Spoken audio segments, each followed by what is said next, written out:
Hello everyone and welcome to episode 9 of the Rewatch podcast presented by the Terrible Video Gamers Club.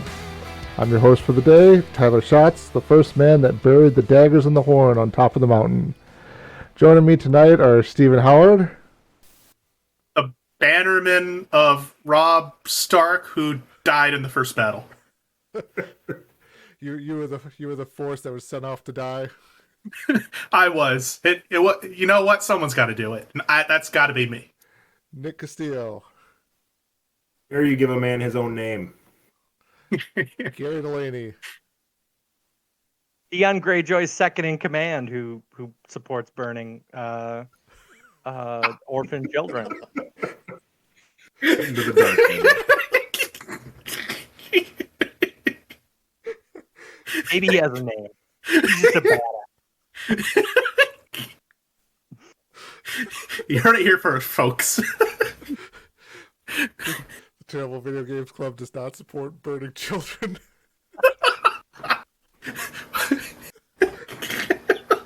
And Amanda Howard, sorry.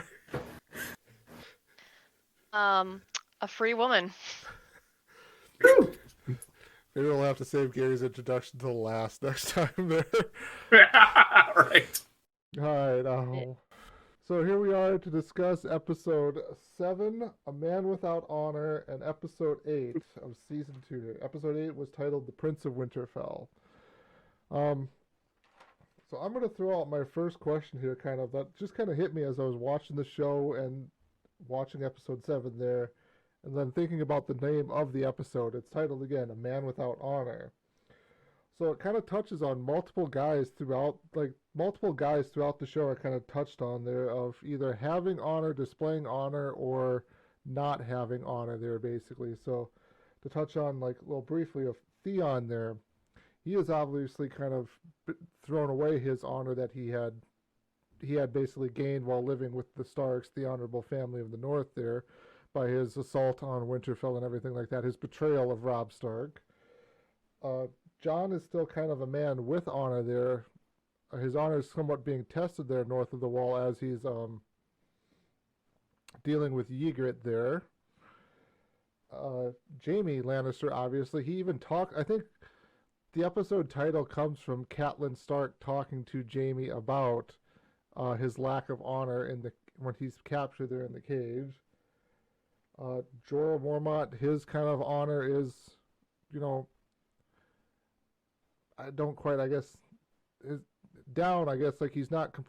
hasn't been completely truthful with Dany about what's going on, but he's trying to some way rebuild it without still telling her. And then we have Robb Stark, who kind of throws his honor there out the window there, basically in the next episode. But so just kind of wanted to throw that out there and just kind of see did anyone else pick up on anything about just relating to honor and kind of how some of the heroes, or I shouldn't say heroes, characters were throughout the episode? Was the episode specifically Man with Honor? Yeah, it was specifically titled A Man Without Honor.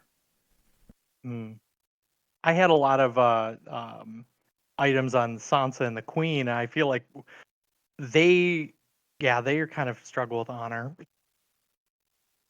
But Sansa, I wouldn't say Sansa struggles with honor, though. Sansa struggles being anything. You can't have honor or no honor if you just don't do anything. I'm sure, the Queen 100% agree with you.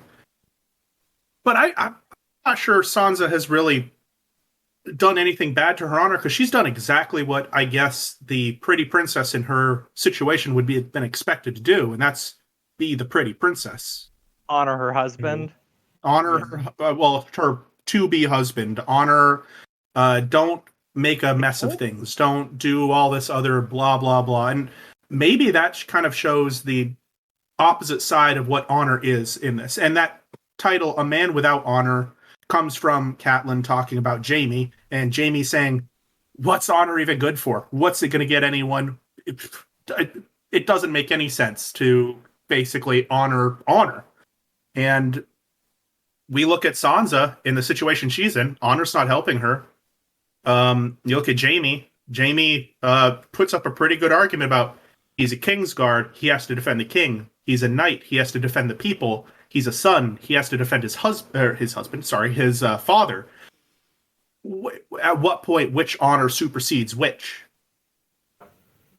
But that's a really good interaction. He talks about you're always breaking one vow or forsaking another, no matter what you do. Something in your response there, Stephen, that you mentioned off that point about you think of honor as doing something honorable, like the honorable thing. I don't think people are just born with honor. But when you talk about like the queen or Sansa, it's the expectation that they have upon them is to do a certain set of things. So it's really interesting, I think, talking about honor, that this episode really highlighted a lot of things, both in the past, like the Kingslayer, and things that are currently happening where people are trying to decide what they think gets them honor. Like in the case of Theon, he thinks he's taken Winterfell. He's very honorable now. But, we look at it and judge that that's totally not honorable, to Gary's chagrin that he's burning kids as much as that enjoys Gary. So it's interesting to see the differentiation there between what people do thinking it's good or what people do knowing it's poor, because they don't care on the other end of the spectrum, like Jaime versus Theon. I completely agree with that. I think that point about Theon especially is a great point because we talk about it is a man without honor, and throughout the episode, he is shown to be making decisions that just make you cringe. Absolute cringe, except for Gary, who is just giggling and his fingers are going crazy. He's like, yeah! No, for everyone else, we're just, oh my god, what is he doing? Then his sister gets there next episode. But, Next episode. I mean, yeah, he really, honest to God, believes he is just in the right. His honor is up and up. Stonks are going through the roof. He is just... I don't know. Yeah. The only other, I guess, honorable scene I saw was between Tyrion and the Queen when they're talking about Joffrey and like what is the Queen's actual name? Cersei. Cersei. Because Cersei honors her son, wants the best for him, and Tyrion still loves like his sister's kids and respects them and like, but I think they both in that scene, it's late in the episode, are struggling with where's the line between loving your children, loving your family, and being like I don't even know where the line is. Raising a monster. And I think that was a great scene that you brought up that wasn't actually in the books. It's a lot more confrontational between those two in the books. I thought that's one of the reasons I really actually like this scene, is it really humanizes the debate between both of them. You don't end up hating Cersei. You feel so bad for Cersei. Just like, yeah, what is she supposed to do? It's her son. Is she supposed to what? I absolutely love it. I love that they added that into the show. I had a comment on that too. I know we're jumping around a little bit, but I had a comment that I'll just preface, but we can talk about it later. That there's a lot of these sparring debates in these episodes, and I really like some of that play between Cersei and Tyrion, and she even has an interaction with Cersei and Sansa. And she has a line something like, shouldn't I love the king too? And she's like, you can try. It's like this very telling comment that she knows. As much as she doesn't want anyone else to harm her child, she knows her child is a horrible person.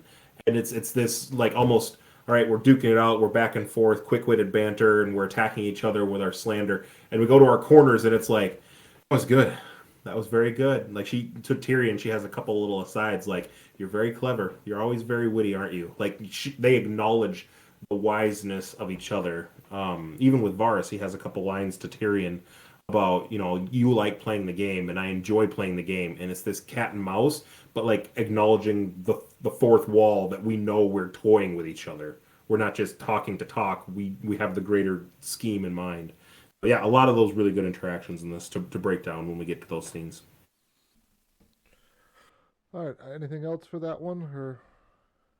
All right, we'll throw this over to Amanda to kind of keep going with some of her questioning she'll have for this episode.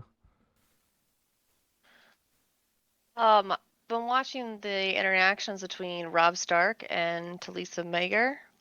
That's how you pronounce her last name. I always found that one fascinating because they totally changed the characters for that from the book. And there's lots of other characters throughout the series that they've had to change or combine because the sheer amount of characters is huge amount, and I totally get that.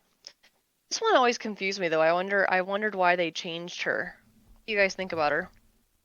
I agree with you 100%. There's no reason to change her. There are so many of these characters that I understand why they were combined and I understand why they were simplified. There was no reason to change out this one character. Not at all, in my opinion. And I'd again, someone else believes different. Oh. So to just kind of explain for maybe everybody else and for myself who hasn't read the book, what was the change that they kind of made for the character? In the book, the girl that Robb Stark meets is that she is the daughter of one of the Lannister bannermen. She's quiet and sweet and nice, and you really don't know much about her. And it ends up not being a long interaction. Instead, Robb meets her, things go a little far, and he does what he thinks is the honorable thing, marries her. This person in the show is a different character altogether. She's here, she's got an opinion, she's got a voice, she's from she's from another country, so she's foreign to them. She is healing people, which is definitely not something that they're used to, just a woman going around and demanding things. A very different character from the one in the books. I like both, but I do find it interesting how they changed that. I always wondered why. Interesting. That is interesting. It's interesting. So she was a Lannister bannerman's daughter. So yeah, that would seem like maybe they thought that was too exploitative, that she might come off. I'm sure it was definitely just for TV-ness of it all, but I think I was also shocked because it usually seems when I watch shows that they take whatever's going to create the most drama, and I would have thought the daughter of one of your enemy's bannermen would create a huge amount of drama. So I was always curious about that. In the show, she seems very, at first, kind of neutral. How this portrayal of this character, is that she's just like, I'm here to help people, on your side or help the other side. It doesn't matter. If coming from the understanding that originally it was like a nobleman's daughter, was she antagonistic to the Starks at first, or had anything against Robb, or just like, oh, he's an attractive young man? Believe it was basically that one. I know he went to her father's castle. I don't remember what it was for. Maybe to accept their surrender for something. Oh, interesting. And yeah, and it was kind of a night thing. He came back and was like, "Hey, this happened." okay. So I have a different theory that I'm gonna have to skate around because it's future shit. There's a big motherfucking event, and I think it's in this season. Big motherfucking event. Crazy motherfucker. Is that something about eloquent? The happenstance of that event, that this character kind of gets a little nicer backstory, so the inevitable like oh shit moment has a little more like punch you in the gut. You're talking about Actually, the color? The episode with the color that comes up? Yes. That's because season 3. I feel like there's a specific scene Yep. Yeah. Yep. that I think if you have some attachment to the character, if it's not like because I feel like if it was a Lannister bannerman, it would have been a real like crossed over process. But I think because you start to empathize and have some connection to the character, That's a good maybe point. that's you're building. So you're making a character that people. They give us character development for her then. Yeah. But you could still build her a character without changing everything she was, because the idea of her being one of the Lannister bannermen is the reason why, and I believe it is in this episode or maybe the next episode. I don't remember exactly which one. But one of the things that the Bannermen say is Robb is off cavorting with that one woman in a different place, and the reason why they're so angry about that is because she's supposed to be a Lannister. Like, this is huge. This is big freaking deal. And it's I found it a lot less compelling when it's just some person from across the seas. Oh yeah, apparently he's with some foreigner from across the seas, and that's sure, I guess that's a little upsetting, but it's not as bad as just sleeping literally with the enemy. Sure. I could see both sides of that argument. I think Gary brings up a good point. That the way that she's written in the show makes her more compelling. She's got, well, like Amanda said, she's got opinions. She's much more headstrong. She's not quite timid in the presence of the king in the north. She's engaging with him, willing to walk side by side with him through the woods a couple times when they're just out, out riding or whatever it is. And so it seems like she's going places. She's got, there's an interesting development or relationship happening here. And we do probably feel more for that character. So I could see why they would want to change it. But also, yeah, I totally get the understanding that there's more juiciness in the surrounding people's perspective of if he's cavorting with someone who's known to be a Lannister. Is it possible to, and I mean, this is kind of like a hot button issue to kind of talk about there. Like, is it possible she was kind of created to provide like more of a strong female character at this point in time in the series? Because I can't remember quite as well in the early parts of the books. There wasn't it a lot of just the male perspective of Robb Stark, Tywin, Tyrion, all of that from their perspective. Never. Go ahead. Sorry. Go ahead. No, you never get Robb's perspective, but you do get a lot of like Catelyn's perspective. Okay. So in like the show of just adding another strong kind of female in this kind of presence there, somebody kind of maybe like an opposite to Catelyn somewhat there. But I guess I don't know, like I said, it's just kind of a weird topic to broach because it could be like, is the showrunners trying to add like another female character who needs to kind of be this strong, empowered woman there, whereas in the books I don't remember her being quite necessarily a strong, outspoken person in the books that well. So I don't know if it's just kind of like the artistic thing of they're like, we got to make another strong female character because we don't really quite have that many at this point in time in the show. Brienne is on an upswing in her story. But she's just been like recently introduced and you're actually getting to know her a little bit more. So yeah, she's definitely going on the upswing there, but like I said, it's still very early with Brienne. Daenerys too. Right.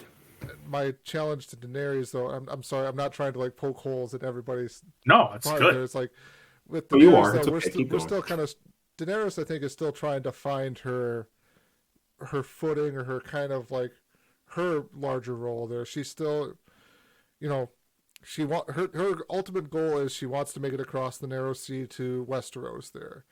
How does she do that? She's still confused by everything of what she needs to do to get to that goal. She's being told she needs to marry Zaro.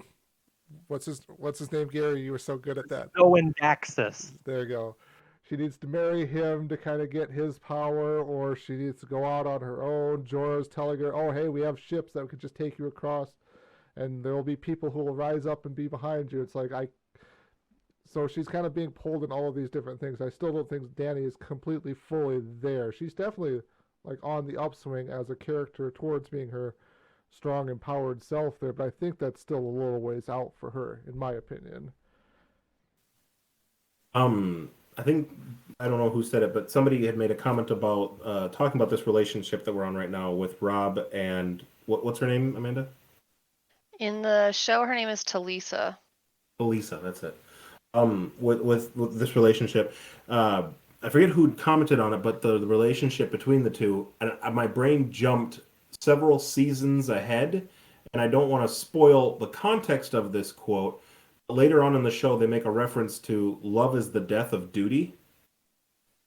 And I don't want to give credit to say that the showrunners had enough foresight that this was something they're playing or hinting at for what was coming later. But knowing what's to come, and I don't want to give too much away there, I think that really highlights a lot of this interaction here because the issue where Catelyn does some stuff that we're going to get into here, kind of behind Rob's back, or that his camp has some growing discord going on.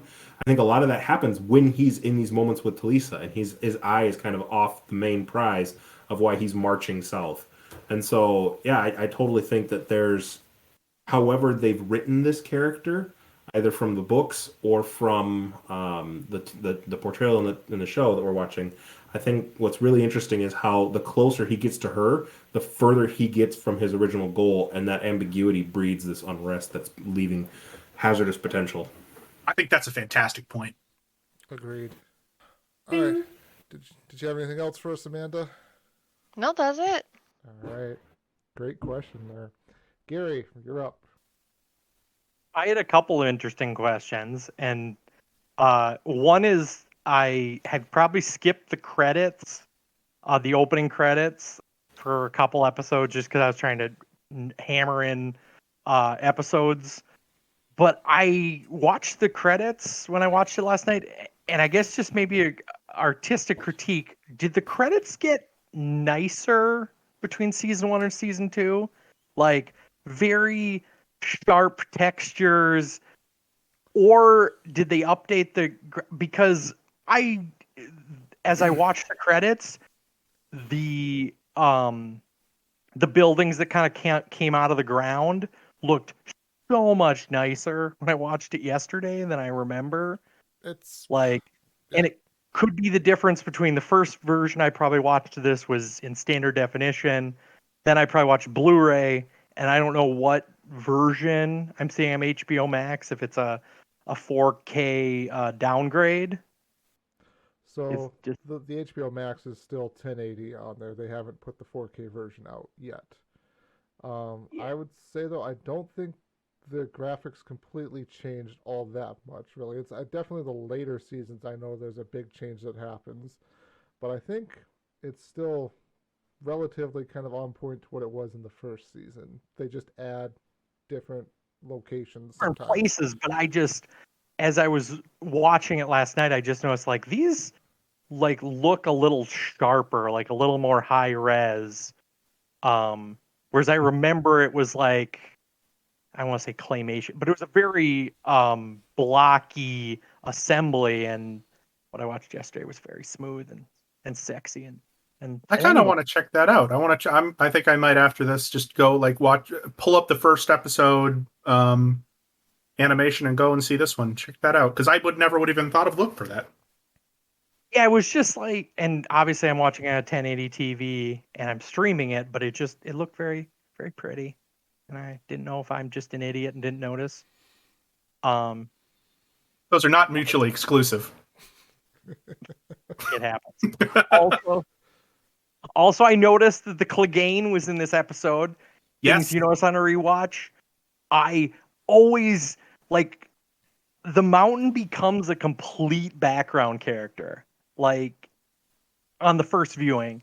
Like, he is just a character that I don't think that they gave enough screen time to in the early season. He's, I think, just miscast. He just does not seem like he's that much of an imposing character.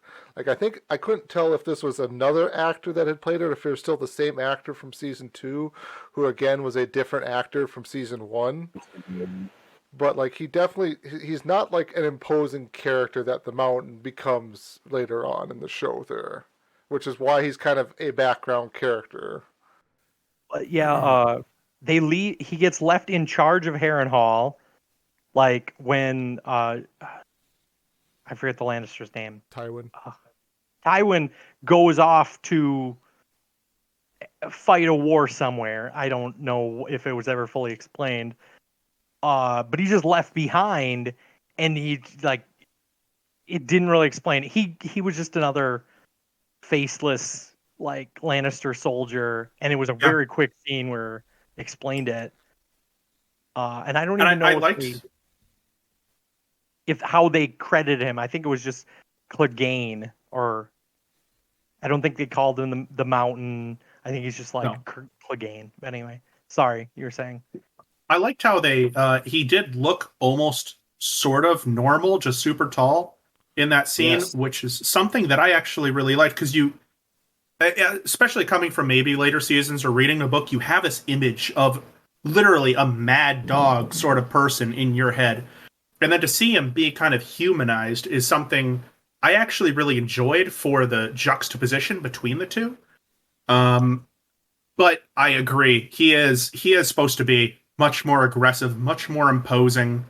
And so I like how he looks kind of normal. I wish he was much more aggressive.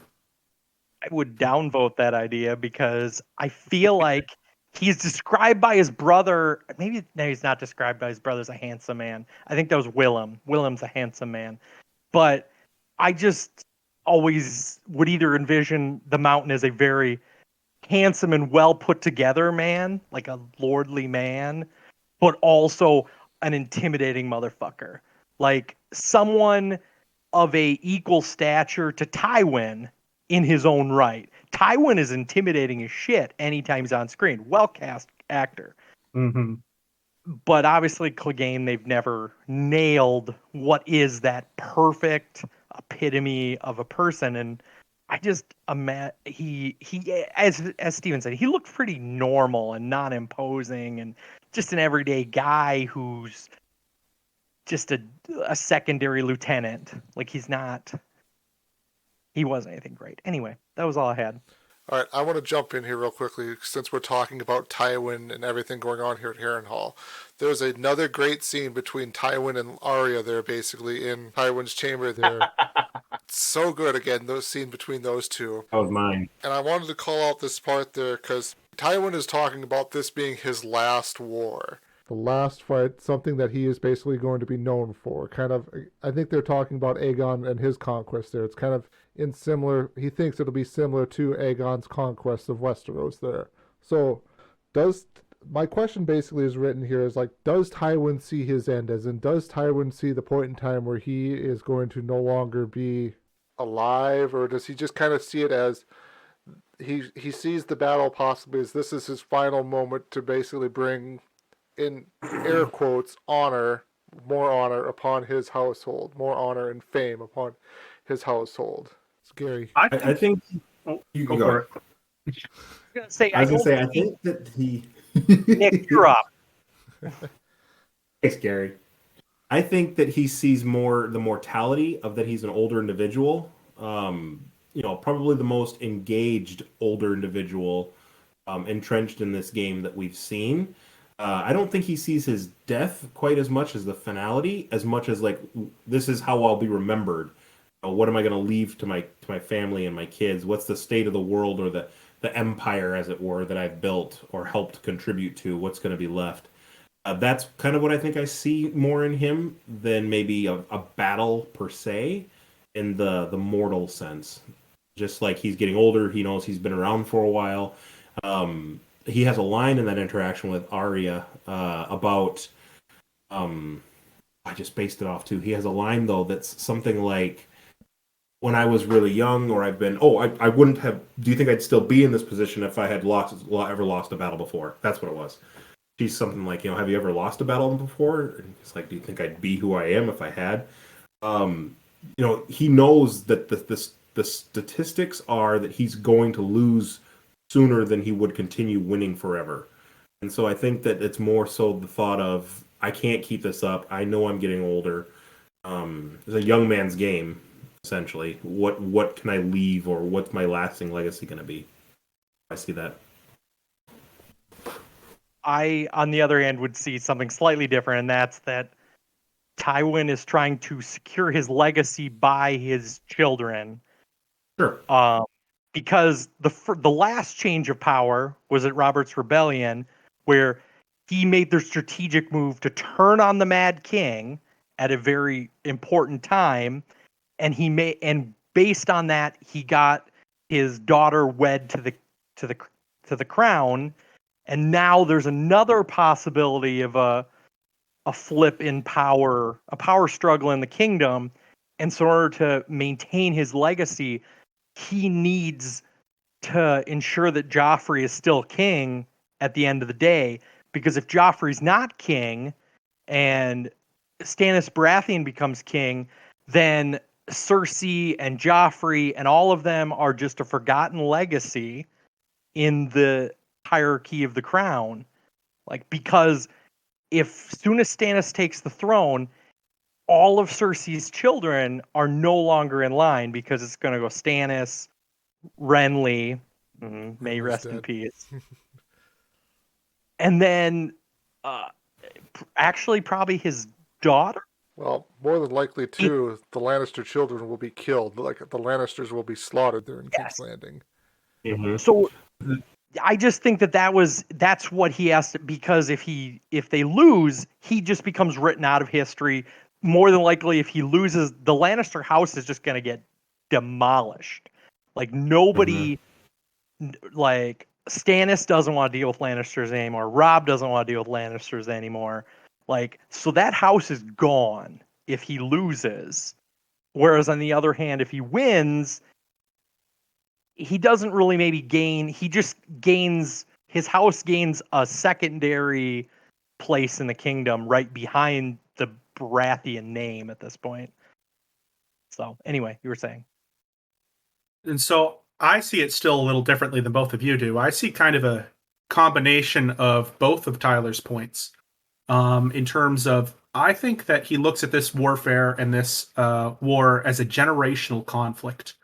And by that, I mean the last generational conflict was the rising of to destroy the Targaryens. And it basically made an entire class of older warriors.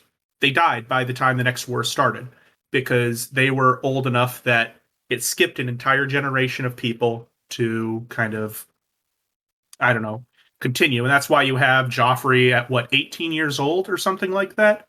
17 years old? So that's 17 years at least of no conflict. Tywin, I think, looks at that and goes, all right, one way or another, this is a generational conflict.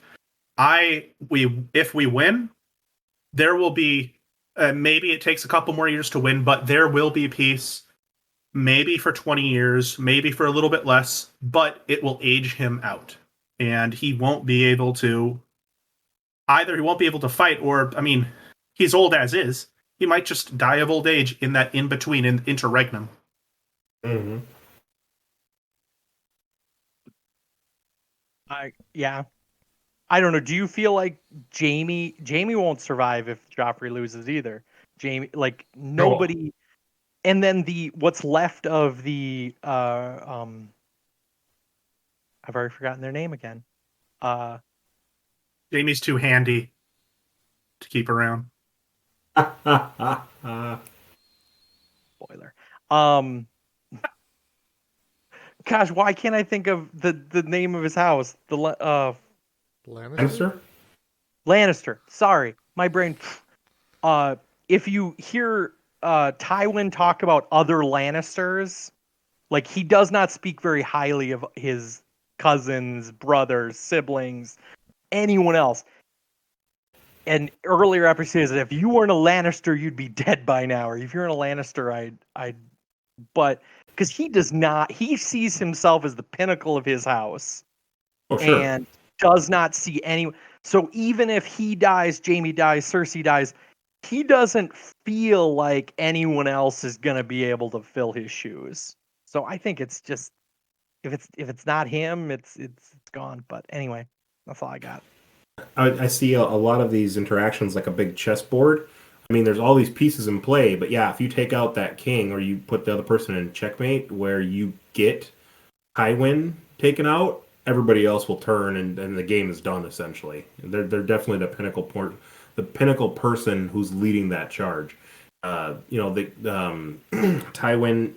Tyrion, and Varys and Cersei kind of juxtapose a little bit about, who's leading this army, what's our strategy. Stannis is going to be here soon, and they're like, well, Joffrey will lead us, and they kind of like laugh because they're like, he's not a leader, that he's the king certainly, but even in chess, the king can only move one tiny little spot. Truly, Tywin is leading that charge, protecting the throne. But yeah, it's definitely that if that person goes down, everybody else will definitely turn on them. Even in the last episode too, a thought I had in the previous episode where walking through the streets, the crowd turns on Joffrey. If you don't have the love of the people, there's several references in this episode where Bronn is talking with Tyrion about, have you ever been in a castle that's being sieged? The first thing that happens is the thieves will steal all the food, and food becomes richer than gold, and the crowds will eat each other. And there's so many little references like that about how you have to have the crowd and be pleasing to everybody. Not just like, I want to put myself in the right position to succeed. I think kind of trying to tie my long-winded response all the way back to what Tyler's question is I think the legacy he wants to leave is what we're talking about, a realm in peace with itself. I don't think anybody wants to leave with just the thought here of, we won, yay, my enemies are destroyed, maybe except for Cersei or Joffrey. Yeah. I think that the majority of people want to end with, yay, we won, but there's peace in the realm. I can lay down my arms and not worry about what's going on, or that my children will be attacked. All right. Any other comments on that here? Good to move on. Okay, Nick, over to you. I was going to talk about the Arya and Tywin exchange. That's such a great scene. Those two are, I think, even as young as Maisie Williams, right? Is her name? Maisie is. She is a phenomenal actor in those scenes because she's so young, but she plays that brazen, brash, kind of outspoken child very, very well.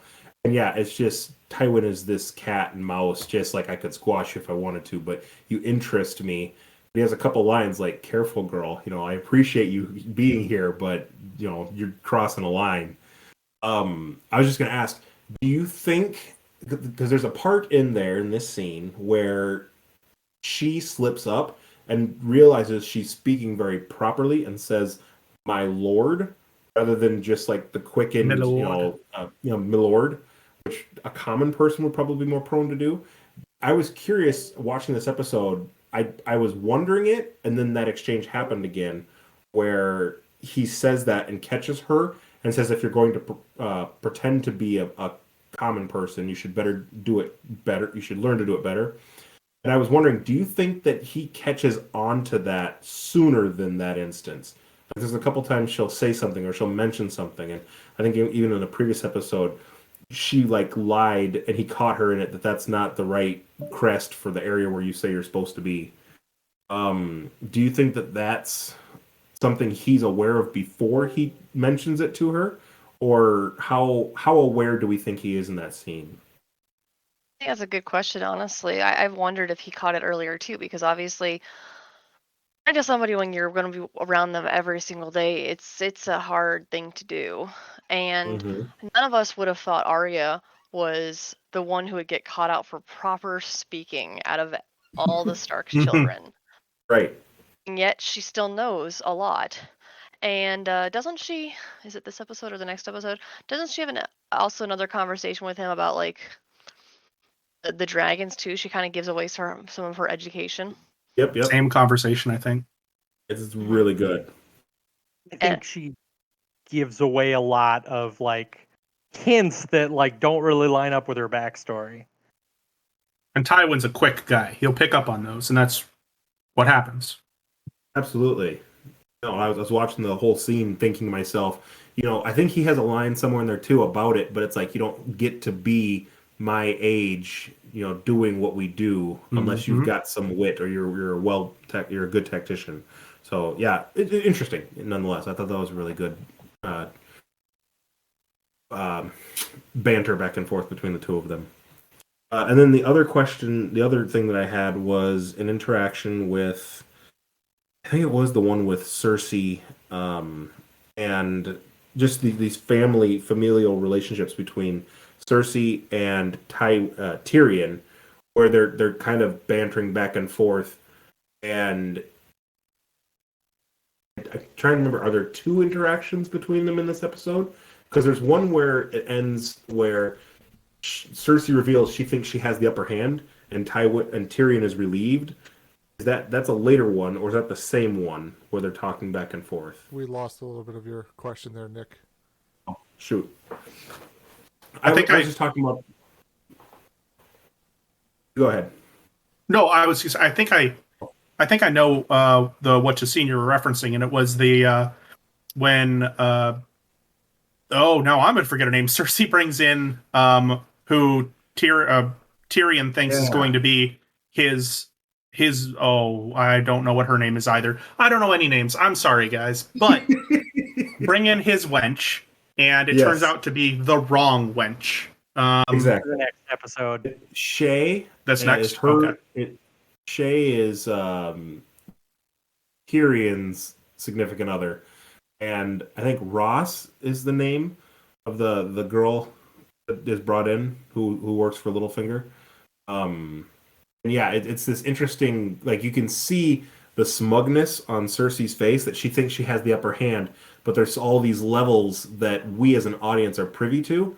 And I was just curious what your take was in that situation. Do we think that Tyrion acted correctly, or do we think he gave too much away in pretending that everything was, I'm going to hurt you for doing this to the person I love? That seemed to me, I don't know, maybe knowing how the future events turn out, to me it seemed very disingenuous. And again, tying into the smarts of the Lannister family, me, I think like that was almost more telling than if he had just like walked out of the room. The fact that he tried to like cover it up and really gusto that you do have the person I really care about. To me, it seemed almost disingenuous in that instance. What was your take on that reveal? I agree. That it was in the next episode. What's that, Gary? It was in the next episode. That's from episode 8. Oh shoot! Okay, that's why I couldn't remember. Talk about it now. You just spoiled something for the audience. Yeah. In episode 7 to 8. I got my two interactions mixed up. Like I said, I thought that was a separate one, and there's one before that where Cersei and Tyrion are talking, and it's just that Joffrey. The episode in this the conversation in this episode. It's the one about they're talking about Joffrey. That's right. Thank you, Gary. So I'll amend my conversation really quick. Yeah, like we touched on it earlier about how they're discussing Joffrey and how he's actually kind of cruel. But they're discussing too, like, he is also the king. He should be doing what the king should be doing. And I think Cersei has a line something like, "I've tried to control him, but I can't." That's just a twisted relationship dynamic to be in. I don't know. What do you think you do in that situation? There have been so many. I don't know what you would do, because this is kind of a political science dilemma that one of the famous political scientists, Francis Fukuyama, talks about in his Decline of Civilization books, in basically just saying that nepotism kills everything, because if you have a son and the son is not worthy of the position that you yourself have, you will still do everything in your power, because you're a parent, to make your son or daughter, make their life better, get them to a position of higher standing. And I think Cersei's doing exactly what's in human nature. I don't think she can do anything else. It would take one hell of a human being, a bad parent and a great human being, to just write off their child because the child is a horrible person. Sure. That's interesting. I could see that. I think that every parent wants their child to succeed, or at least be set up for success. But yeah, I mean, you wouldn't want to withhold it from them simply on the basis that they're unworthy. Yeah, what do you do? Interesting. That's really all I had. I kind of messed up my conversation there, jumping ahead as an episode. All right. We can start the next episode with that. Whatever. Steven. I guess. Really thought Steven was just gonna say, "Yeah, what?" He hesitated there and just said, I was thinking of how what I wanted my question to be. And I think my question is a little more overarching, but also inspired by the conversation between Tywin and Arya. And this is going to go in a different way than the positive way we think about it. One of the things that he says to Arya is, aren't girls your age supposed to be concerned with flowers in your hair and dancing and all that sort of stuff? And Arya responds, what is it? Those girls are idiots or something. Most of the girls my age are idiots. And this is what I mean when I say this conversation is not going to go the way you think it is. I think this show plays into a little bit of a sexist trope there in terms of when they try to empower the female characters, they turn around and make it a "you're not like other women" sort of trope. And I think they do that. Quo, yeah. Well, and it's with every single strong or good, I guess I say good, female character that you have in this show so far. They kind of play into that trope of they're not like other women, therefore they're worth rooting for. And that's something that I don't know. I see a lot of that in contemporary media, in different things. It's you're trying to empower women by making one woman seem more respectful than other women, and by doing that, by saying she's not like other women, Arya's not like other girls, therefore she's better than other women, you are putting down all regular women who, I mean, just going about living just a regular life, doing their regular thing. I guess, what are your guys' thoughts on that? I was asking if that's just the show or if that's a deeper rooted in the book. I think that's mostly the show, I'll be honest. I don't think it's super rooted in the book. I think the book goes more medieval in their terms of not treating women with respect at all. But and that's historically quote unquote accurate. But I think it's the show really trying to play to the modern audience that pulls that kind of trope. I could see that. Do specifically give her that quote of saying most girls are idiots, and like the show does a good job of having a complete variety of characters, including strong women, weak women, smiling perfect women, women who can fight on a ship with all sorts of weapons. Arya in the show, they do give her that specific line, and I would agree, because that is one that, I mean, I was guilty of that when I was younger. I was like, oh, if someone said you're not like other girls, and I'd be like, oh, awesome. Oh, they definitely give that to Arya, because our other girls, do they all suck? Like, what the heck? Just different priorities. But yeah, I guess that's interesting. I knew that this show has some sexist tendencies. The term exposition that only happens when characters are having sex. Oh, okay. I didn't know where that was. I think it's a term that I heard somewhere. But basically, it's exposition that only happens when characters are having sex. In season 1, it's Daenerys' brother. Names are hard. Fuck. Viserion talks about all the dragon heads, and he talks about what the throne room used to look like in King's Landing. But he only says that when there's a naked girl around, because if otherwise it would just be him talking to somebody about all narrating us. Yeah. That's interesting. I never even thought of that. You've never heard of this? No, I haven't. Exposition where there's always nude people around. I'm gonna start looking for it now. It goes downhill. It's season 1 and 2 are definitely a little heavier on it. So anyway, but I would agree. I just had never thought that, the wonderful show, has some negative condensation. Whatever. Well, every piece of media is going to be walls. Yeah. Well, every piece of media is going to be a work of its time, and I understand that it's hard to try to get that right, and it's not something that I'm saying that I understand what the creators of the show were trying to do. And when Amanda, you said that they do a good job of having all sorts of women, I don't know a single woman in the show that you would say would be quote unquote just a regular person. Every woman is somehow stands out. They're all not regular. Brienne, definitely not regular. Yes. I was going to say, though, isn't that because they are specific characters in the show? Like, we're not dealing with the regular common folk of the realm. We're dealing with the highborns, the trained knight of Brienne of Tarth. They're basically the former daughter to the king there, Daenerys Targaryen. They're basically who's grown up realizing that the throne is supposed to be her ultimate goal.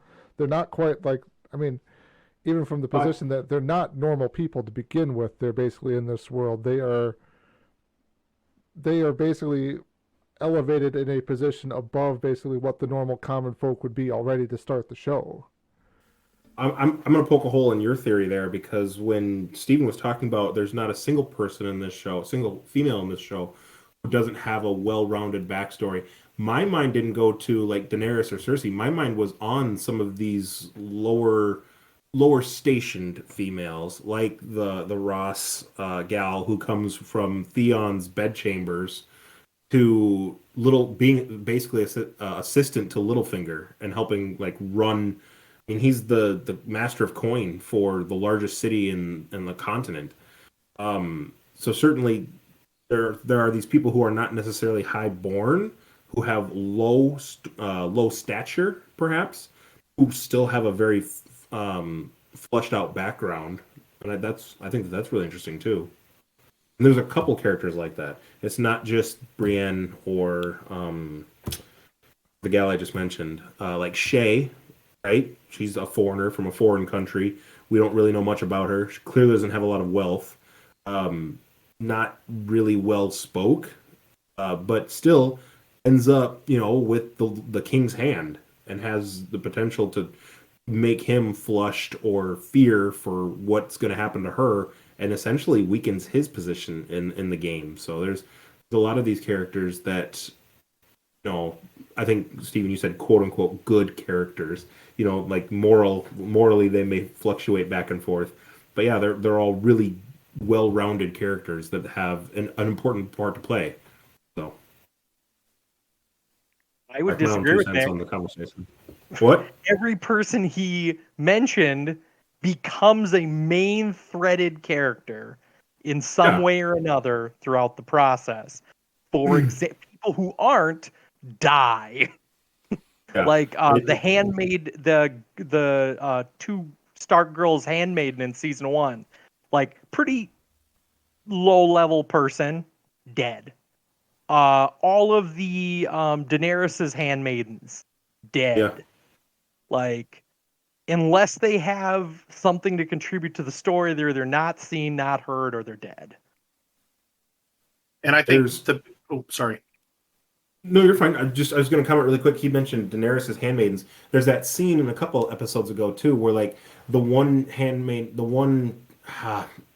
Khalasar gals, I don't know their actual title in the show, but the one is like, oh, we should do what Zaros Andraxis wants us to do and dress really pretty, or dress in this really nice dress, what he's given us as a gift, we should reciprocate. Whereas the other one is like, no, she's a Khaleesi. She should wear what she wants to wear and be her own person. Like, even though these characters, yes, eventually die, they help define who Daenerys wants to be in this show.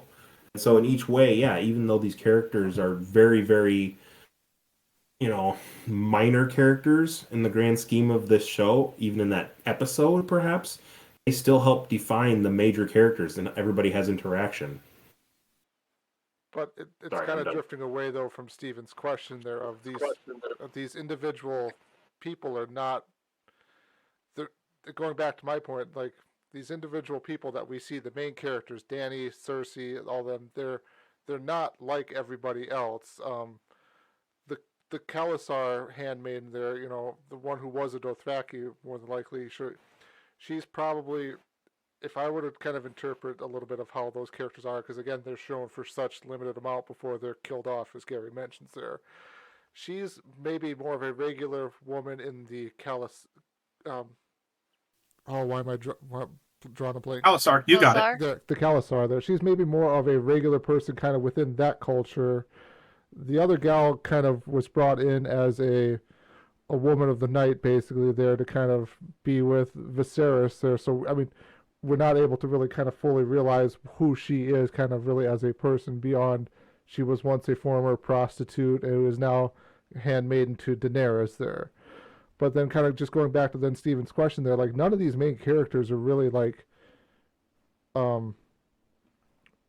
well-rounded, I think was the word you threw out there too, Nick. They're not really well-rounded. They all have their own flaws and problems with them. But again, going back to my point of like, these aren't like women in the normal sense of this world here, really, because Catelyn Stark was born to a lord of River Run, married to the warden of the north there, basically, and she's kind of got her own voice, which maybe the northern people, the northern women, are kind of able to voice their opinion a little bit more than a lot of the other the women in the realm. Cersei was of House Lannister there, but she thinks of herself more of an equal to a man than equal to women there, basically. She thinks she's above all women and equal in intellect to some of the men, which is not saying that women are inferior to men in the intelligence there. But and then Brienne of Tarth, ladies aren't supposed to be knights in this world here, but Brienne was trained basically as a knight within the realm there. And so I guess the point more that I'm trying to make is, and I 100% agree with you, Tyler, if you're a main character in a story, you're going to be exceptional in some way. No one wants to read about a plain, boring character. I 100% agree. The problem that I have is when those exceptional characters start, and especially for women, basically say, if you're not exceptional, you're pointless. If you are a regular woman, like how they say, you're dumb. And I'm not like regular girls. Regular girls are stupid. And that's the problem that I have. I don't have a problem with Arya being exceptional. I don't have a problem with Brienne being exceptional or any of these characters being exceptional. It makes sense. But sorry, but I do have a problem when the show starts putting out the point that if you are not an exceptional woman, you're pointless and you don't matter. Yeah. So, yeah. Yeah, I can see the point then you're making there, basically how Arya states, because I'm this exceptional person, everybody else who is not me is inferior to me, right? Yeah, and it's kind of I think the show does that with a couple different women, stating, I think Cersei at one point states that other women are stupid, and I think that they insinuate that being a normal woman is bad, somehow wrong, or somehow not worthy of some being better. And that's the problem that I really have. I don't have a problem with them being exceptional. It makes it such a better story that they are exceptional. I have a problem with the propagation of the myth that if you are not exceptional, you have no point in existing, or for some reason, if you are a woman that is just normal, you're an idiot.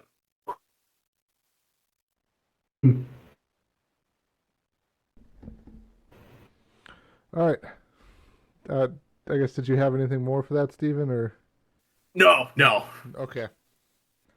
A great question, though, there. Final thing I just want to ask her about this. So the end of the episode here basically is Jaime working on his plan and executing his plan to escape. I just kind of wondered here, like, did Jaime really think he could get away from this camp, or maybe was like his thoughts like, I'm going to die anyways, maybe I'll try and cause as much chaos as I can before I go out? Yes, that's it. Yeah, I definitely think that's it. There's no way he could think that he would really be able to escape. He has that line. He's like, I wasn't bred for captivity. And it's like the immediacy of, I cannot be here. I'm not going to die just handcuffed in this mud. And so I don't have a plan of how or where I'm going to go. That's just, I got to get out of here. So the second he finds a way to get out of here. That's all he's thinking of. I He think had to he shoot a maybe, shot. yeah, he's been exceptional too long. He doesn't know how to just sit there and wait. Yeah. And I don't know that I get it. blame him. I mean, Yeah. if I'm being held captive, you consider it your duty to escape. I can't Yeah. see him not. On the other hand, I do think his chances of getting very far were pretty slim. Mm-hmm. But I kind of get it. I would Nick question Cage. if maybe that's kind of given him some intelligence because he's not been a strategic guy, but you get that out of Tywin and Tyrion. I remembered some fucking names.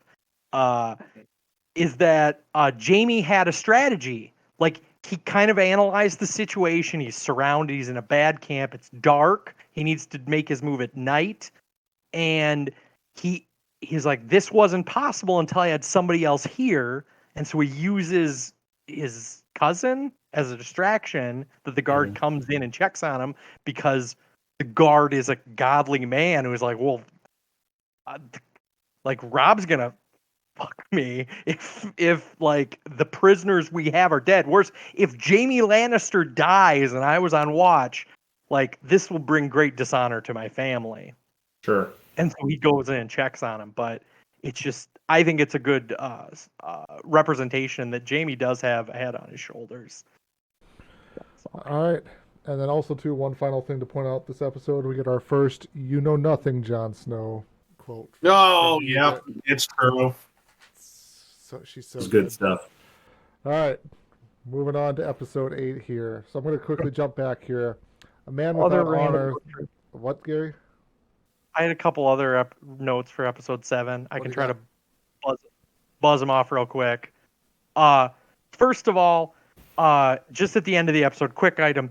The end of the episode ends with the burned children, and I just imagine if you were watching that week to week, because in later seasons, obviously, I was watching it week to week. Can you imagine watching that week to week? Like it just ends with like burnt children. You're just like, oh.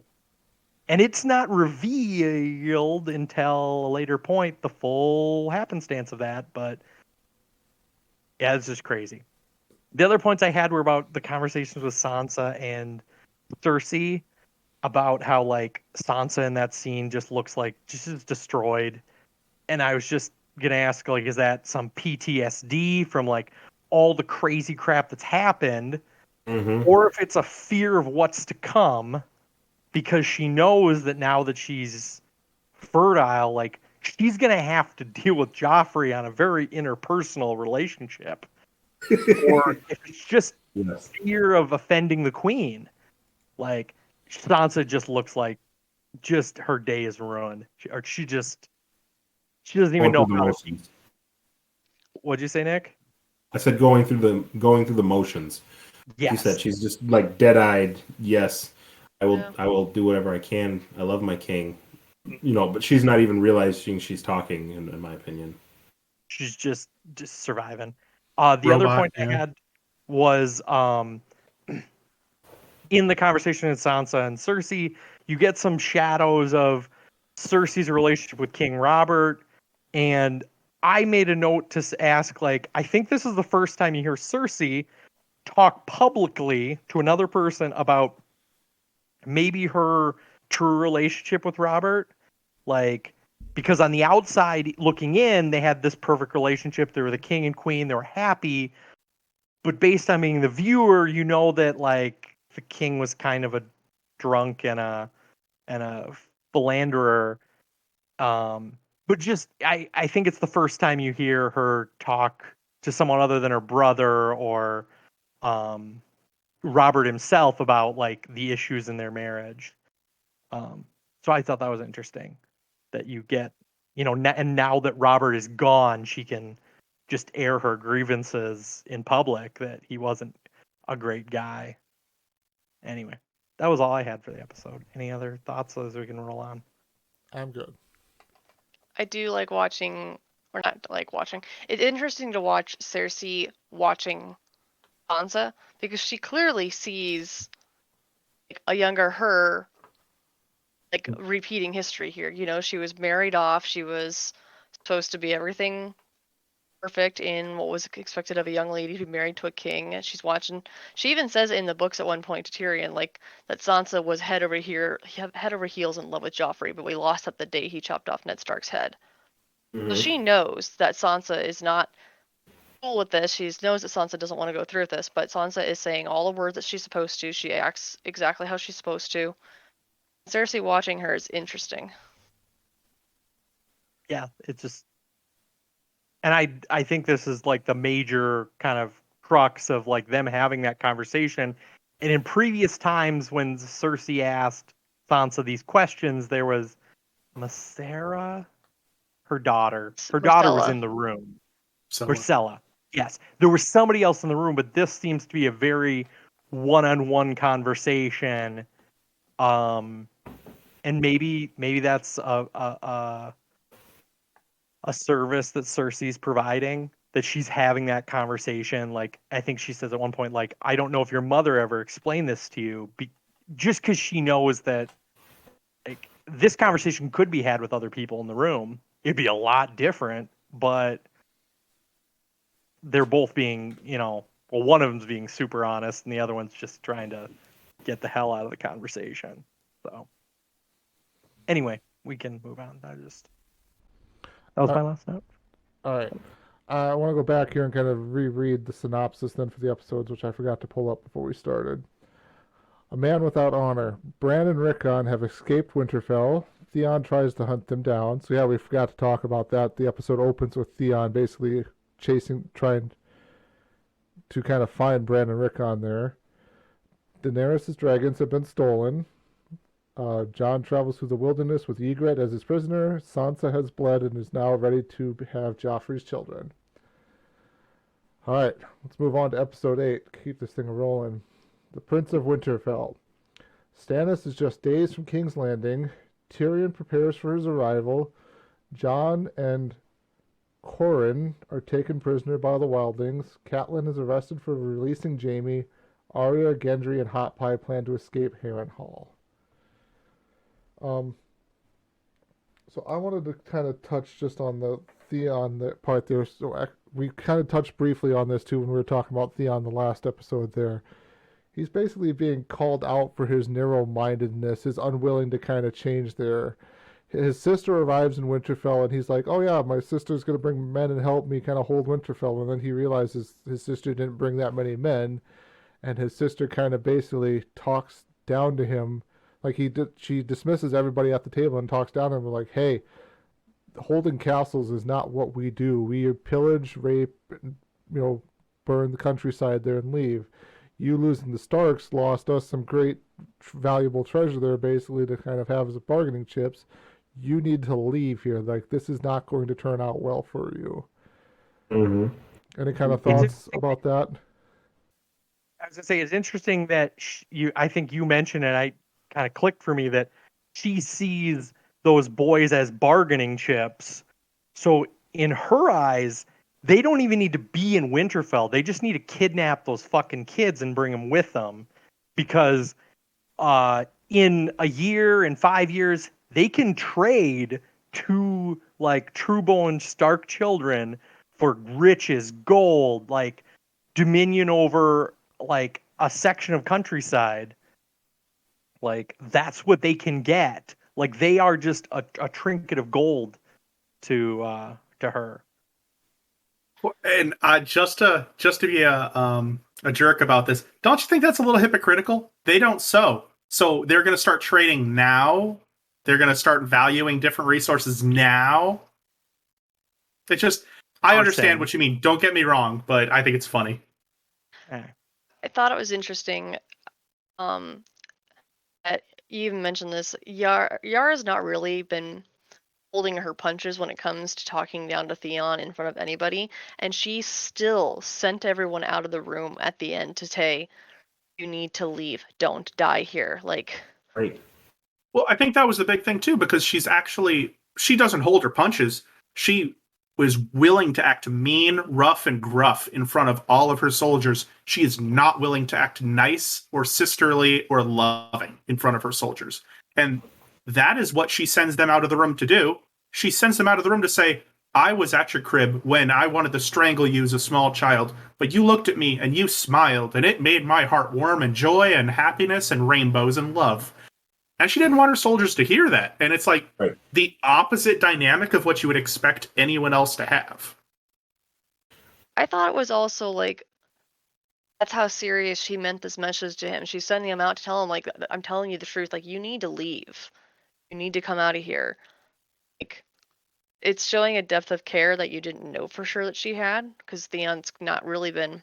She says, we both loved our mother. We both endured our father. Mm-hmm. I think it was. I agree with all that. I think it was also. I wrote down there was a proof of concept that Yara claimed in an earlier episode is like, my men would wait on deck for me for a year if I asked them. Like, that she has this. But in that scene, it truly proves that, like, something that was said earlier is proven that, like, just on a whim, middle of a conversation, she tells everyone, was like, okay, guys, you need to leave now. I need to have a one-on-one conversation. Everyone just gets up and walks away. Nobody grumbles, mumbles, just like, this is the fucking rules. Also, I noted something on a rewatch is that Theon waits at the gates to receive Yara, similar to the first episode of the show where all the Starks lined up to receive the king and queen, and Yara and her troops just like breeze fucking past them because they're going to get food. Like, and that's what the next scene is like, it cuts from from them getting to the gate to like, hey, we're eating. Like, because that's what Gary. reavers and pillagers do, is they're just like, you got food here? Fuck yeah, let's go eat. Yeah. There's no standing on pomp and circumstance, about we're receiving you. Welcome to the castle I've taken. I'm hosting you of sort. Just like you said, they're pillagers. See the magical castle that I've taken, and it's like, we don't give a shit. Where's your food? They got beer here? I think that the thing I take away from their interaction there is that Yara is constantly trying to hone Theon into who he's supposed to be, or at least who the family expects him to be. And Theon's just like constantly missing the mark. Because, he shows up originally back with Balon back on the Iron Islands, and it's like, did you pay the iron price or the gold price? It's like, yeah, I bought this. And well, you need to be more cutthroat. He's like, good. I killed the Starks and took over Winterfell. And she's like, okay, redirect. That's not what we had in mind at all. And just like trying to constantly steer him in the right direction. But yeah, he just constantly goes too far or takes it a step too much, or just doesn't even see the point at all in what he's doing. Where he thinks he's won a great castle and he'll be able to hold it forever. Again, that all hinges on the other Iron Islanders backing him up. Like he said, my father can send men, and my sister will come with her fleet, and they're like, no, we're going back home. We don't so.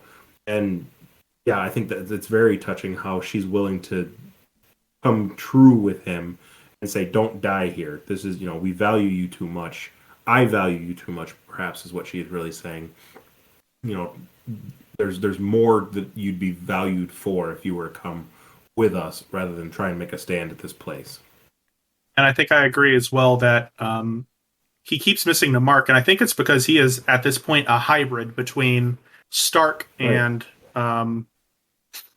whatever he is. I forget his... Greyjoy. Thank you, Greyjoy. Stark and Greyjoy, because he is there to raid, but then when he takes the castle, he intends on holding the castle. Not a Greyjoy thing to do, very much a Stark thing to do. And something he even quotes is, Eddard always said, I could hold this castle with 500 men against 1,000 or 8,000 or something like that. Right. He's very much thinking like a Stark. He is quoting Ed Stark to his sister at that point in time. And he was raised in that culture, and it's just what it is. I guess what were you going to say, Gary? I was adding to your point, Nick, about and kind of going back to like what's the family values are. I kind of clicked back because Yara's trying to teach him things in steps, like as you were saying, like he didn't really get it all the first time. So like Yara's trying to teach him, whereas he didn't have the opportunity to learn this information over time, sort of harkening back to the first episode of the whole goddamn show where who says Bran gets taken out to watch the execution, and the line is said like, do you know why I had to, why I had to be the executioner? It's like, because the man who makes the sentence should swing the sword. Like, that's the sort of family value life lesson that Ned was trying to pass along, but Theon didn't ever have those like day-to-day inspirational moments. So Yara's just trying to redirect him to, make him grow into what the family's value.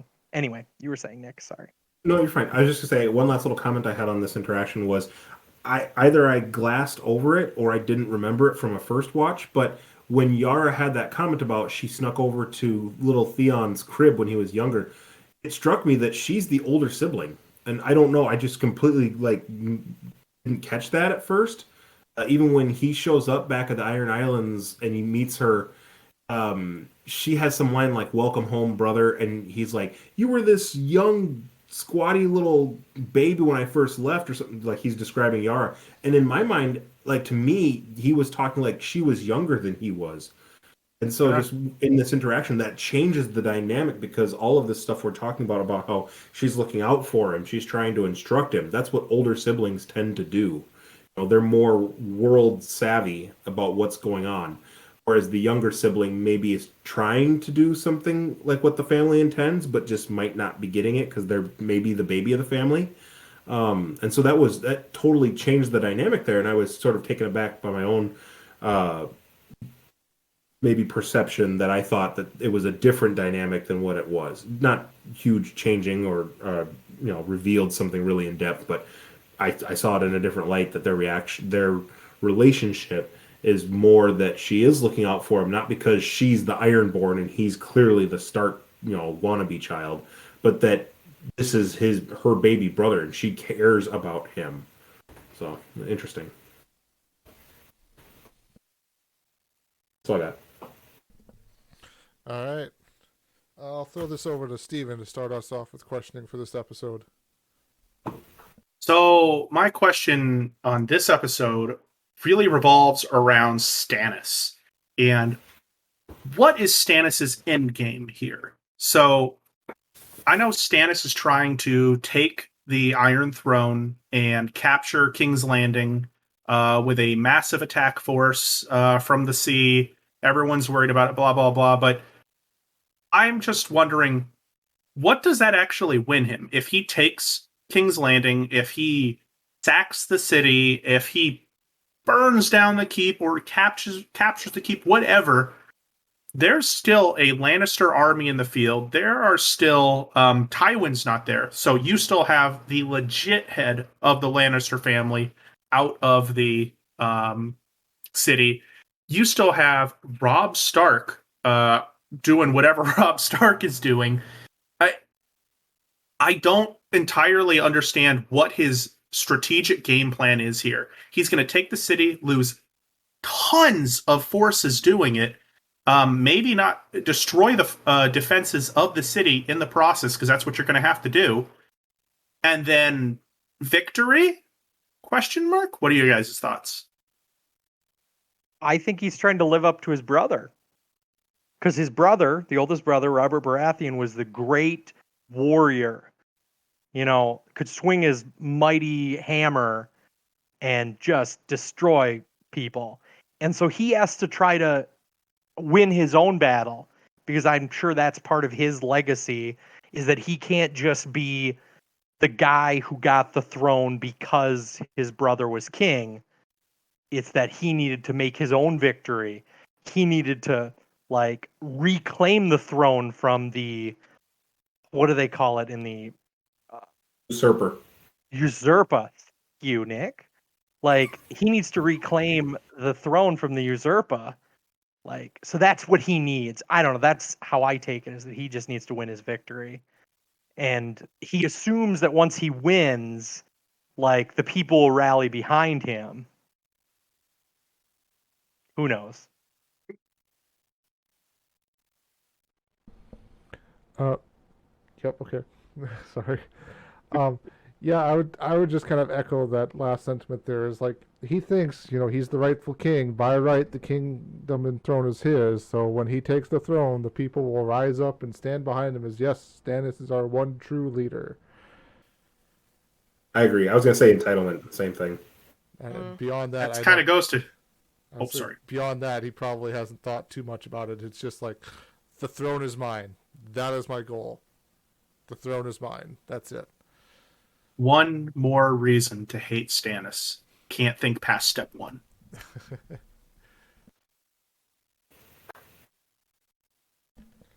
All right, got anything else, Steven? No, I'm good. Okay, Nick. Oh man, I actually didn't write down too much about this one. I was just kind of watching the episode. Um, I guess since we're talking about Stannis, I'll divert a little bit to that scene where he's talking with Davos as they're driving their ships, sailing their ships to the Blackwater Bay.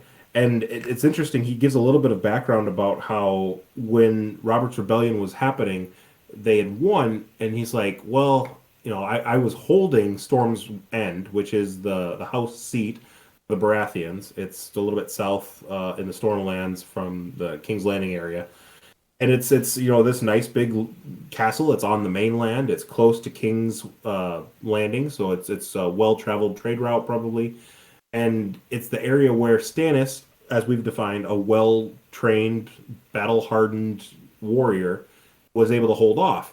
He said he was under siege. He couldn't move very much. He just stood there, and he talks with Davos about how they didn't have much food, and eventually they ate the horses, then they ate the cats, then they ate the dogs and the rats. And it's this very bleak picture, but he held the role. Then at the end, he transitions over and says, and then I was given, he gave that land, Robert gave that land to Renly, who didn't defend it, who didn't have anything to do with it. But again, either a sense of entitlement or a sense of duty, he went along with Robert's plan. My question is sort of along the lines of what Stephen was talking about. Do we think there's a sense of retribution in what Stannis is doing? Not just perhaps that he wants the Iron Throne, but like he's getting back at. I mean, Renly's gone by this point in the story, but his stake to the claim is that these people who haven't worked as hard as he has shouldn't have the throne because he's been through the rough stretches. I very much agree with that, and that's the feeling that I got out of there too, was that he holds a huge chip on his shoulder against all these upstarts who didn't do half the work that he had to do. And even though he did all this work, he still knew his place, and he still did what his lord commanded him. And that is a huge chip on his shoulder. He wants everyone to know that even now he's doing so much more work, and he is going to get what he deserves, and they should be like what he was and just take what he gives them. And that's how it's supposed to be. Also, Robert never loved him.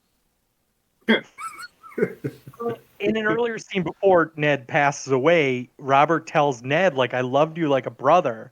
And that, was kind of supposed to be a high pillar because he loved Ned more than he loved his own brothers. Yeah, he's got two brothers, right? Yeah. And Ned lost two brothers, burning to death, or a brother and a father. Yep. Yes. So it's just like, I'm sure it's just this like destroying thing to be like, this guy isn't even your blood, but you treat him better than you treat your actual brothers. Like, I think that there's some line in that exchange too with Davos where he talks about how Robb and Ned were the heroes gallivanting from war to war in the north and through the Riverlands. And we were just stuck down by King's Landing trying to fight off Eris by ourselves. Absolutely. I think there's a chip on the shoulder. That was really the only question I could think of right now. I guess going to like gallivanting around, I'm sure Stannis would have been very happy to be his brother's lieutenant or his brother's second in command, like someone groomed for battle. But he was just left to defend a castle. Like, it's very demeaning for his stature but there's a sense of the subservient dog, right? Come with me and we'll go have fun. We'll go play. We'll go attack people. Versus stay. That's all you got to do. All right, Interesting. Gary, what do you got first? I also did not write a lot about this episode. The only did I mute? Can you hear me? No, you're we good. hear you. There you. Okay. The only other note I wrote was about the Queen finding Tyrion's wrong girlfriend, which Nick started on. So that was the only other note I had about other than Theon story. So Okay. I don't know if we just want to let Nick finish his point that I was Oh, kind of that's a dick and interrupted. Gary being a jerk. My actual point never. was, was that in the book, or was that something kind of elaborated to the show? Like, was the characters the same? Was the storyline the same in the book? That was a curiosity I had as I watched it. They combine a lot of characters, and there is a someone from one of the brothels that is caught, but Tyrion was using her as a shield to protect Shay. The character is a completely different name in the book, and Ross is kind of, I think, 2 or 3 characters combined into one. Okay.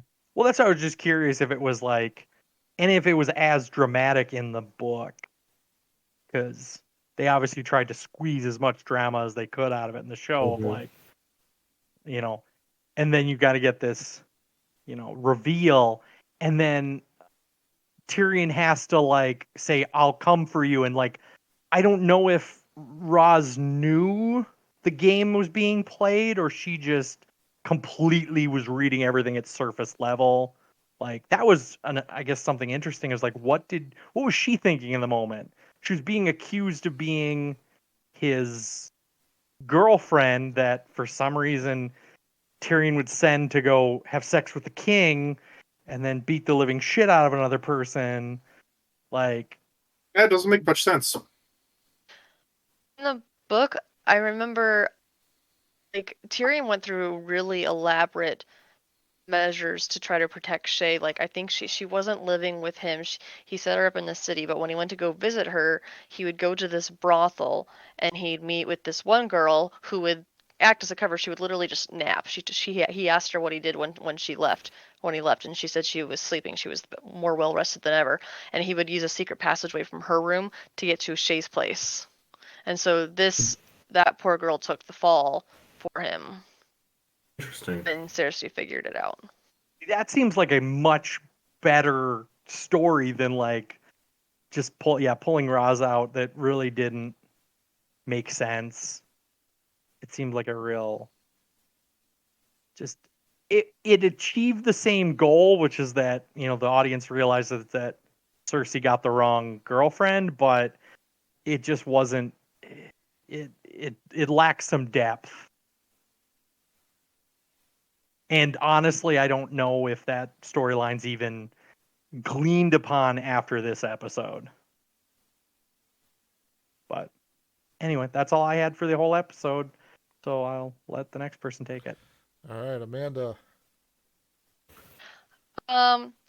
Poor John up in the frozen north right now, kind of at the end of the world, wandering through the wilderness, has gone from taking Ygritte prisoner to being taken prisoner himself. A little bit of a switch around for him. I noticed that the Corin Halfhand told him, like,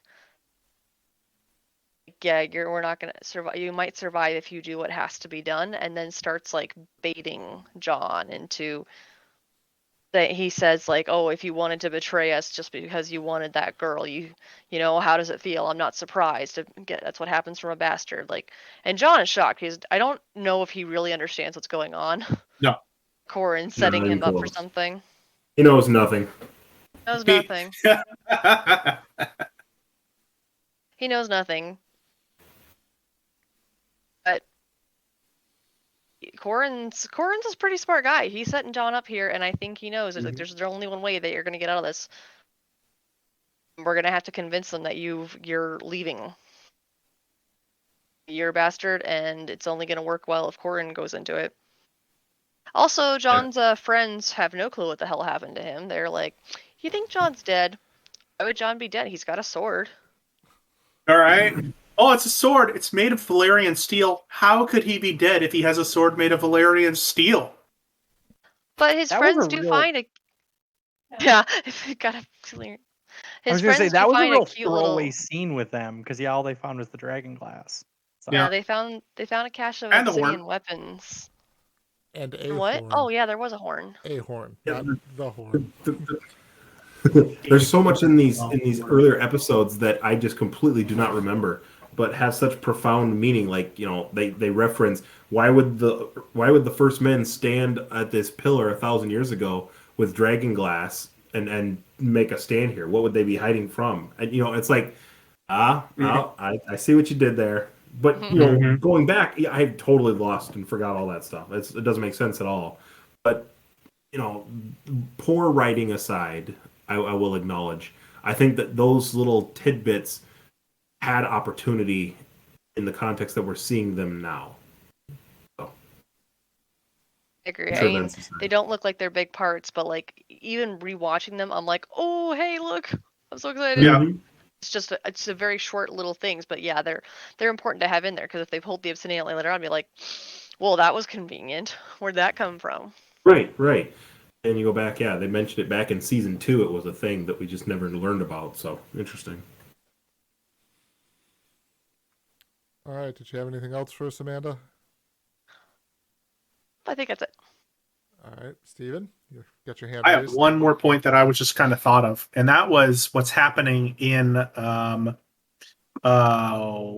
the heck is Karth? In Karth, the greatest city that ever that ever was or will be. There is a coup d'etat that happens. Yeah. Throw up the party, throw up the daggers, and throw up the magic. And one of the big things that just strikes me is how much magic is in that part of the magic. How much magic is in that specific part of the world compared to the Westeros, which only can import magic, basically? Like, the Red Women still come from across the seas. I started thinking about that. Is there a single native, or I shouldn't say native because they're all immigrated from somewhere else, but single Westerosian magic sort of thing? Or why does this all come from a different continent? The werewood trees and the children of the forest, Yeah. maybe? Werewood trees, children of the forest. The The wargs. Do they do any magic? What magic do they do? The wargs are able to inhabit other people. Oh, wargs. I forgot about the wargs. Yep. Yes. Then But there's but those aren't really like down south. Those are more in the North. Still part of Westeros. Yeah, is it though? Is it? It's not the real Westeros. There is mention of children of the forest there. Yeah, but no one's ever seen them. They don't do anything. True. I mean, we do have Like- those blue-eye creatures we saw in season 1 and haven't seen since. Again, north of the wall, north of the wall. There's the And so what I'm supposed- saying is like, There's the supposed magic that's buried in the wall that keeps whatever's north of the wall from coming south. But yeah, I mean, you're right. There's not really anything in Westeros per se that's kind of magical. But then again, too, there's the whole theory related back to like that red comet from earlier in this season there that, you know, one of the thoughts behind that is magic is now being reborn into the world because dragons are back. but magic was still there because you have the faceless people. You have obviously that warlock from Karth who is just fucking nuts. You have The warlock from Karth even mentioned they're basically like their magic started to return to them after the dragons were born. Yeah, that's a good did point. he? I Otherwise, missed that. I completely missed it. because he could have done his little "let me slaughter everyone" thing anytime before. That's if he had had that power. It's Really? And the interesting. faceless men haven't been fully explained, neither have the No. wargs. Yeah. So nobody knows what they are. We're not spoiling anything. But he doesn't have the nobody's explained the physics of it to us. So the crazy lady with the diamond face, is she a faceless person or is she just like I a have no slave idea. or- She's just I- a prophet there, basically, in Karth. That's about all I really. She's not a faceless person there. She's just, No, I think, just a prophet there, basically. I Stick saw a pin in YouTube. her. Yeah, exactly. I saw a YouTube clip that went through, where all facts are pulled from, and I saw the snippet that talked about all these storylines that started out in the earlier seasons for the show and never came to fruition. But I think, and again, I haven't read the books to confirm any of this, but there's a better backstory for who that person is and what she is. But it's not. She's her own third party individual or sect of people that she represents, because she has that conversation with Jorah in this episode where she's like, will you betray her again, and I know what you're looking for. Like she's got knowledge that the average person doesn't, and so there's something more mystical to her, to touch on Steven's note there. But yeah, she's not really fleshed out much in this episode that we've seen her, or previous episode that we've seen her. So she's certainly above average, extraordinary person, but we don't know really who she is. I think this is the last time you see her, unless I thought she only showed up at the dinner party. I didn't even recognize the scene from the episode 8 where she gets a couple more speaking lines. She's just doing like a back tattoo in her off time. Definitely. When Nick was, Go ahead. oh sorry, when Nick was saying that, actually, yeah, no, I remember them talking in the book now about there's some third sect of magical people on the continent where, and I can't remember what they are for the life of me. Amanda, if you remember them, please help me, or Tyler, if you remember, please help. But I need more information than that. there was it doesn't matter. But basically, there's, like I get back to, there's a lot of magical people on the continent, a lot of them. And even if it just started to come back when the Red Comet came back, basically nothing came back to the Westeros. I think the Westeros had probably driven out all of that stuff. I would say Could be. That even, definitely could be. like before Aegon landed or whatever, like the what do I want to say, the chopping down of the weirwood trees in Westeros, they're basically drove the that's magic right. back to the north as they brought in the new gods there, basically. And I don't remember if that was, I think that was happening, I can't remember, did that happen before Aegon landed, or did that kind of happen in part of him landing? Long before. Okay.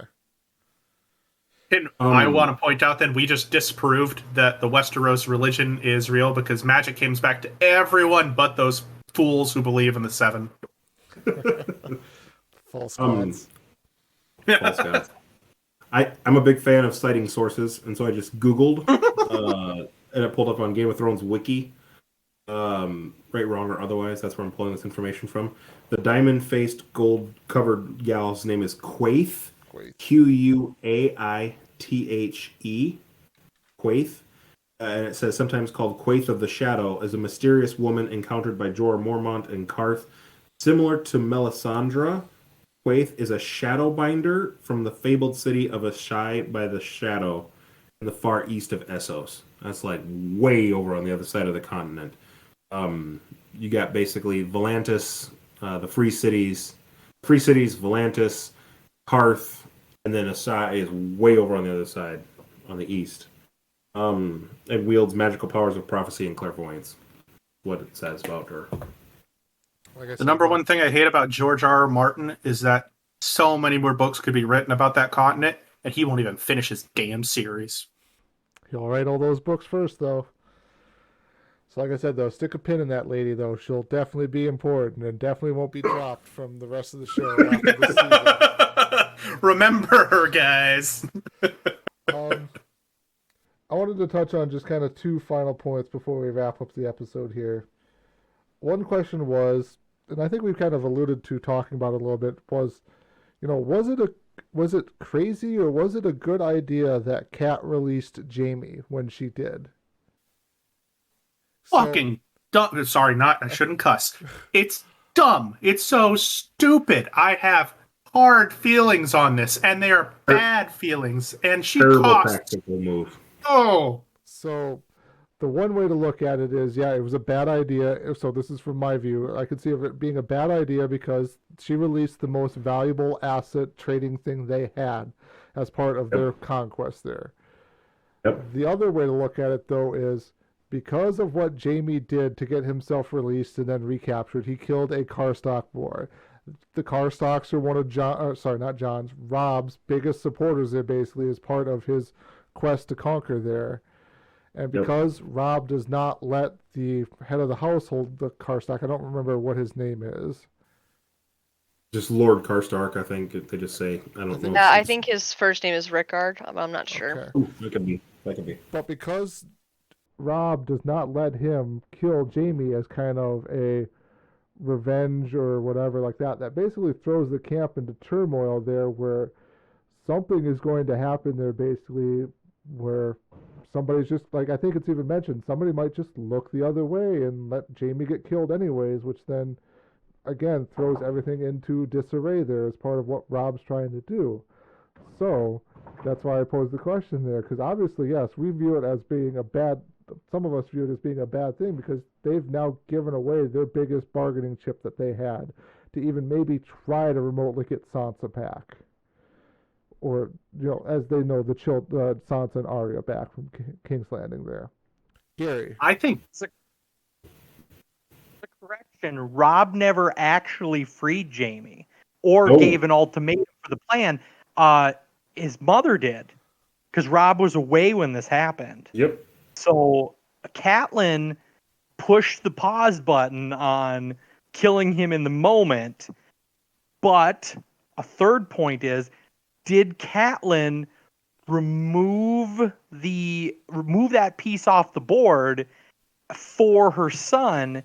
Because by just doing it without asking her son, she took the hard decision off, because obviously Rob still loves his sisters, and Rob probably understands that was a bargaining chip, but when push came to shove, Rob was going to have to either go left or right at the fork in the road, which is try to keep him as a bargaining chip, or let Karl Stark kill him, because that was what honor required.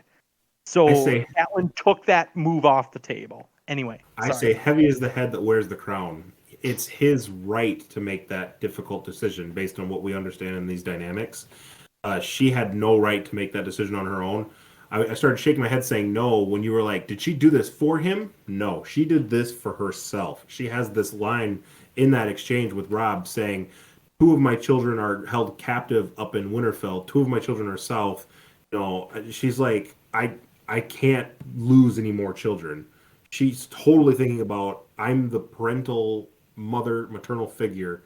I want my kids back, so I'm going to do whatever it means necessary to do it. She's not thinking about what the Karstarks are going to do, what repercussions Rob's going to have to face, how undermining it is to have his mother make that decision for him. It is totally, she's just doing it for herself. She's got Stannis Baratheon single-minded mindset in making that decision. I could entirely agree. And to go back to the point where we were saying, what happens if she either lets him go or she keeps him there and he dies, and if he dies, that's going to cause turmoil in the camp. Getting it, I would say both those are wrong. Yes, exactly what Nick just said. Sending him off was an incredibly boneheaded decision and a very self-centered decision. It wasn't for the army. It wasn't for Rob. It wasn't for king and country. It was for her, and that's why she did it. On the other hand, you just threw turmoil into the entire camp, and that's what happens. Karstarks are angry about this. They are so upset. Rob is now seen to be hiding behind his mother's skirts, letting the most powerful enemy that they could possibly face just go. And it makes Rob look like a weak king. It makes him look like he's just a pawn of his mother. It makes the Karstarks the most valuable, if I remember correctly from the books, they are the most valuable allies that the Starks have. I think they have the most men devoted to the army.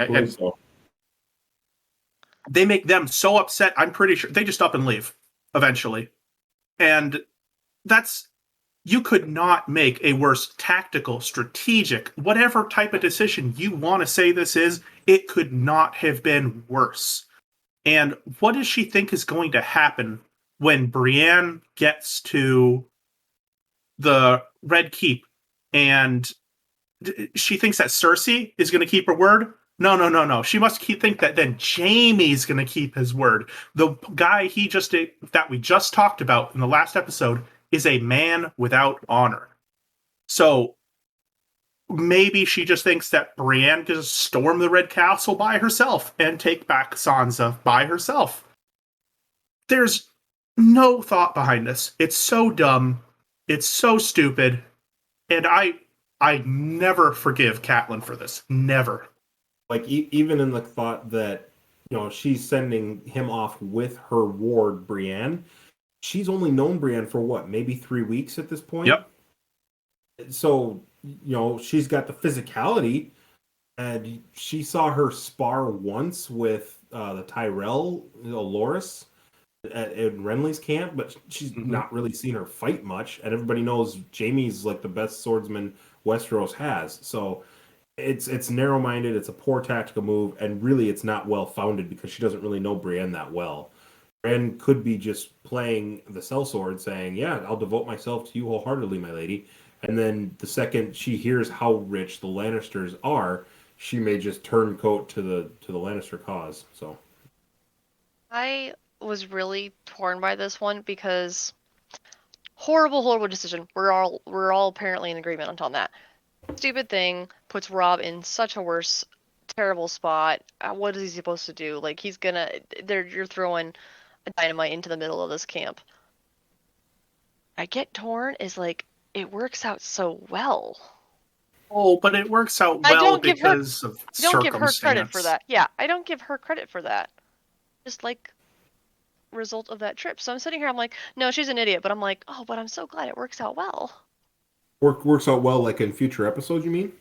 Oh yeah, I mean, I haven't seen those or anything, so it's fine. I mean, I'm not. No, I mean, I don't know. I'm sure it's fine. I'm sure it's fine. I was asking, works out well in what sense? But yeah, in later episodes certainly. Yeah, in later episodes, just I mean, and then you see a bit more of both Brienne and Jaime, and I don't want to go too far and spoil things, but yeah, this is not due to her one bit. It was a horrible decision. The fact that stuff happens from it is nowhere near in credit to her. I did find it interesting, though. I don't know if they mentioned this in the show or not, but in the book, when she sends it back and she's questioned by somebody about it, like, you think Cersei's going to release the girls for this? And she apparently is counting on Tyrion's honor to honor that agreement, which I found hilarious because she was so biased towards Tyrion in the beginning. She thought he was going to kill her. Yeah, and now she comes to respect his honor, and I'm like, now after everything you did to him. Yeah, I thought that she was all bent out of shape because she thought that the blade was his and he was the one who tried to attack Bronn. Then after those weeks of watching him, she decided he was the more honorable one. Still hates his guts, but she decided that he was more likely to honor an agreement than Cersei or Jaime. And I mean, she's not wrong, but maybe if she'd taken the time to find things out beforehand, she wouldn't be in this situation. In that final instance, we find out that she released Jaime, with Brienne, but she asked for Brienne for her sword, and we just see her Catelyn standing over Jaime, and he's just, taunting her about her husband's fidelity, essentially, over Jon. Do you think that any of you, do you think that Jaime is asking Catelyn to hopefully kill him? Or do you think he's just messing with her just to mess with her? I think he's messing with her just to mess with her. I think maybe he's hoping she makes a mistake. Yeah. Figured he couldn't be off worse. Either he's dead and his problems are over, or she makes a mistake, or he finds a way out of this. Or she misses and Jaime takes the sword and... That's what I'm thinking. Again. Oh, he's got a sword. Yep. Okay. I have another devil's advocate. Oh, no. And I know people love to... So going back to an earlier conversation about what would the average woman do in this situation, And I feel like any mother of the North would gladly give up Jaime Lannister if they thought there was an inkling of a chance that their children could get released by the Lannisters, because the Lannisters always pay their debts. The only difference is that Catelyn knows that they're all worthless scumbags, but she has to hold on to hope that this is the play. So in that way, I feel like she does what anyone as a mother would do in that situation, was do anything. Like strategically, as a noble, as a lady, she has to always follow the king or the lord, but as a mother, she did what anyone would do. So that's my I think devil's that advocate. goes back to what I said. You can be a great parent and a horrible human, or a great human and a horrible parent, or not. Anyway, that was all I had on that note. Yeah. I just was thinking about that like anyone would probably, any mother would probably do that. Like, as we've mentioned, that there was not a lot of good woman characters, or no, they're not well written. So All right, and my last point to touch on was, so as it mentions in the synopsis, Arya, Gendry, and Hot Pie are getting ready to leave Harrenhal. I've always kind of wondered, like, how does this actually work out? So Arya is given the opportunity to name 3 people, basically, that Jaqen Hagar will kill. Hagar, I get his name wrong everywhere. Jaqen, I'll just keep calling him Jaqen there. Kill. He kills 2 of them, and then on the 3rd one, Arya names Tywin, but for some reason it doesn't fully happen there, so she names Jaqen instead, and Jaqen's like, no, please don't do that. We can't do that. And he promises then to help Arya get out of Harrenhal there if she will unname him. So I'm just like, how does that work? Because now he has to kill more than 3 people to get these people out of Harrenhal. but he's a man of honor. He gave, in the face of his god, that isn't very well explained at this point, he gave her 3 lives through the wizard magic of what you learn currently is the Faceless Man. And so he, like, to her, it's just like a silly joke. To him, it's like, oh my gosh, like, if she says that I need to die, like, my life was already spared by the Faceless God. Like, so I've already promised to my God that I will kill whoever she says. So it's like, okay, sure, just unname me. That's all you have to do. I'll do whatever the hell you want. Like, I just take it as that. Like, it was an ultimatum that she didn't even realize, and maybe she's just in the realization that he's got some weird assassin powers. It's totally like a binding contract. Like, she's just naming him to be like a pain in his side, I think. But his smile fades, and he's just like, "Doesn't name me, please. This isn't cool. You can't do." Like, it's legit. Like, he's like, "Oh, I guess I gotta go kill myself." It's not like, "Oh, that's unfortunate. Haha, I see what you did." He's like, it's a binding contract to appease his god. His faith is that he has to go kill himself. So it's I mentioned that too. The fear in his eyes is real. All right. Yeah, I don't know if I ever really figured. I would agree. There's some weird math because the whole original contract was based on math, and yeah. Well, I'm sure he could figure out a way in the end to repay the lives that he takes. I think he's just trying to obviously protect his own life. It's a very human thing that we see from him, that he is very inhuman. So I can't hear you. Oh, I just realized there a weird irony. How many people does he kill? He kills 3 guards, doesn't he? I think it's But 4. At the end, he's got like 4, I think. Oh. 1, 2. Okay, so he kills 4 guards, but his action saves 4 lives. 3. He saves himself, Well, Hot Pie, Arya. Oh, himself. Gendry. Oh. I like Because that. That's he clever. runs off. If he would have stayed there, he would have stayed a soldier. He probably would have died. Like, Arya was dead. Hot Pie might have been dead. Gendry might be. So he liberates. Anyway, real, like, dark corner Wikipedia theory. No, I like Did that. he- That's a clever theory. Did he come up with that number, or did the gods of the Faceless Men come up with that theory? Dun dun dun. No idea. Ooh, I like that. Interesting. So All right. Two minor points to just kind of touch on here. I think this is the first episode we're introduced to Podrick Payne. Pod for King. That's going to be my motto from now on. By the way, everyone's going to get used to it. My motto is Pod for King. Pod for King all the way, every day. You will hear it forever from me. So Steven really likes Pod. I really, really tell. like Pod, guys. So, how was he introduced? Like, I guess on a He's- rewatch, like Pouring wine for just- Tyrion. yeah, he's just Yeah, that's pouring it. wine for Tyrion in a scene. I think he's talking to Cersei. There. Didn't even notice that. Good catch. And then we have kind of, I think it's to wrap up the episode. There's a great conversation Varys and Tyrion are having about defending the wall. They're defending the city. They're out there on the wall walking and stuff like that. So it's just another great interaction between these two characters. And then the episode ends with fantastic fucking music. Mhm. It's so good. All Are right. the gods all vengeful? So that wraps it up then, I think, for us for episode 8 here, unless anyone else has any random quick thing to throw out there.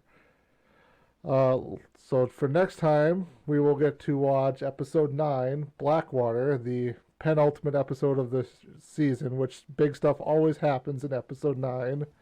And then also we get to watch Valar Morghulis, episode 10. Oh, do I? All right. That'll do it for us at the Rewatch podcast. Thanks everyone for listening. Have a good one. Thanks. Mhm.